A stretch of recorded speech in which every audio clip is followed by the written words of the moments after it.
If you are looking for a powerful gaming setup, then you have come to the right place. Hello guys, Somab this side from Voltage PC and welcome back to another video. So today we have a very interesting PC build coming, and talking about the price of the PC build, it costs 2,10,000 total including monitor. So let's start with the video, and today we'll be discussing each and every components in details and what will be the usage of the PC build.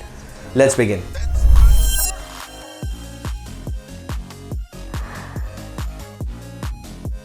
So let's start with the first component of the PC build. Today we are using Intel i5 13600K processor, and अगर बात करें इस processor के बारे में तो इस processor में हमें 16 कोर्स एंड 20 थ्रेड्स देखने को मिलता है, which is more than sufficient for your gaming and editing needs. इस प्रोसेसर में हमें बेस फ्रीक्वेंसी जो मिलती है वो 3.5 गीगाहर्ट्ज की है, एंड जो बूस्ट क्लॉक स्पीड है वो 5.1 गीगाहर्ट्ज की है. सो गाइस, जो मदरबोर्ड हम इस बिल्ड में यूज़ कर रहे हैं वो Asus का प्राइम B760MA Wi-Fi DDR4 है. And talking more about this motherboard, customer को पीसी एक वाइट थीम पे बनाना था, तो प्राइम मदरबोर्ड एक ऐसा सीरीज़ है जिसमें हमें थोड़ा सा वाइट थीम देखने को मिलता है. और बात करें इस मदरबोर्ड के फीचर के बारे में तो इस मदरबोर्ड में हमें 128 GB तक का मेमोरी एक्सपेंशन देखने को मिलता है.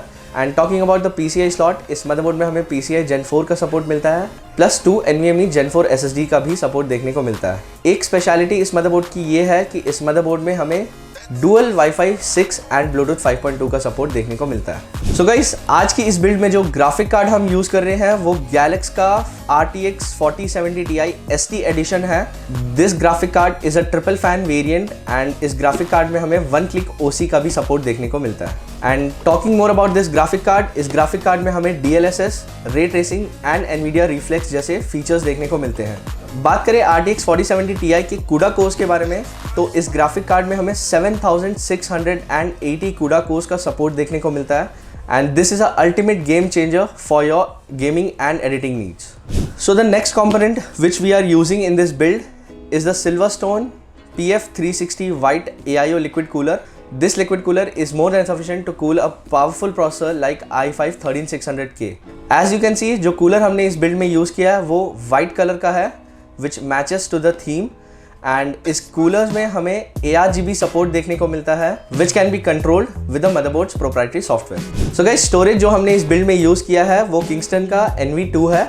It's a PCI Gen 4 NVMe SSD. और अगर इसकी रीड एंड राइट स्पीड के बारे में बात करें तो इसमें हमें 3500 Mbps एंड 3000 Mbps का sequential read and right speed देखने को मिलता है, which is actually good in terms of performance as well as lower boot times.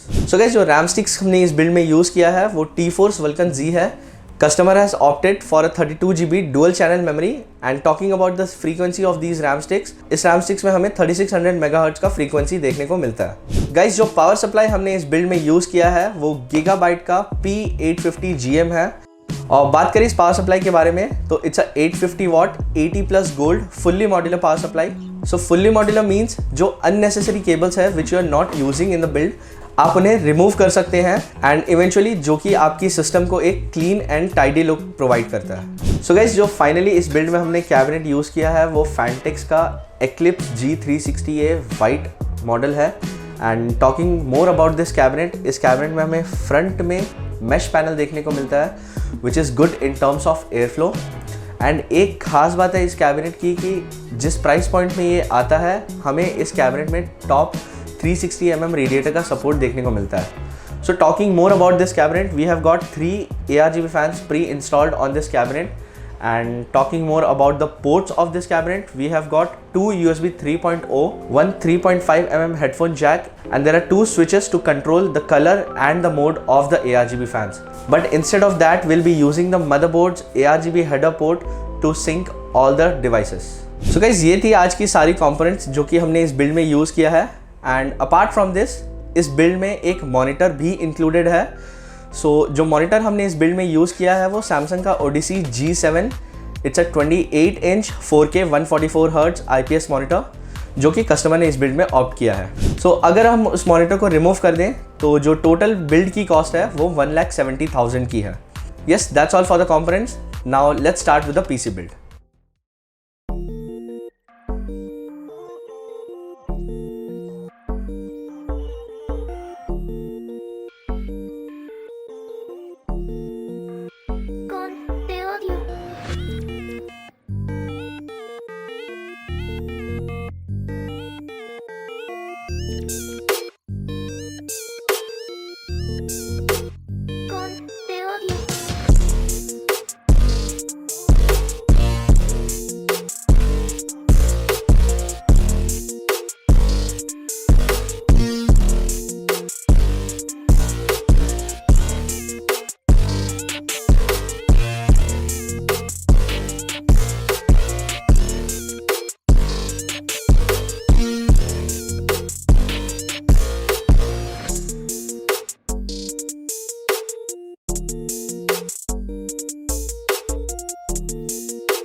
So guys finally PC build होके रेडी है एंड जैसा कि आप देख सकते हैं वाइट कैबिनेट हमने इस बिल्ड में यूज़ किया है।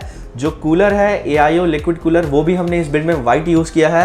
And talking about the motherboard, उसमें भी हमें थोड़ा सा वाइट थीम देखने को मिलता है, but unfortunately white graphic card was not available at the moment, तो हमें ब्लैक वेरिएंट के साथ जाना पड़ा। सो बात करें इसके यूज़ केस की, तो जो क्लाइंट है हमारे उन्होंने इस पीसी को specifically for gaming and editing के लिए बिल्ड किया है। सो जैसा कि हमने पहले भी डिस्कस किया था, जो प्रोसेसर हम इस बिल्ड में यूज़ करें हैं वो i5 13600K है and the graphic card is 4070 Ti which is more than sufficient for gaming and editing. Cabinet के अगर हम एयरफ्लो के बारे में बात करें तो इस कैबिनेट में हमें पहले से प्री इंस्टॉल्ड 3 ARGB फैंस देखने को मिलता है, जो कि हमने एयर इनटेक के लिए यूज़ किया है। एंड हमने 360 mm का white AIO liquid cooler top में माउंट किया which will dissipate the heat from top. So guys ये था आज का हमारा पीसी बिल्ड एंड उम्मीद है आप सभी को पसंद आया होगा। और अगर आप भी प्लान कर रहे हैं एक ऐसा ही पीसी बिल्ड कराने का, so you can visit our website www.voltedpc.in or you can contact us on the number mentioned below. So guys, if you enjoyed this video, make sure to hit the like button and subscribe us on YouTube.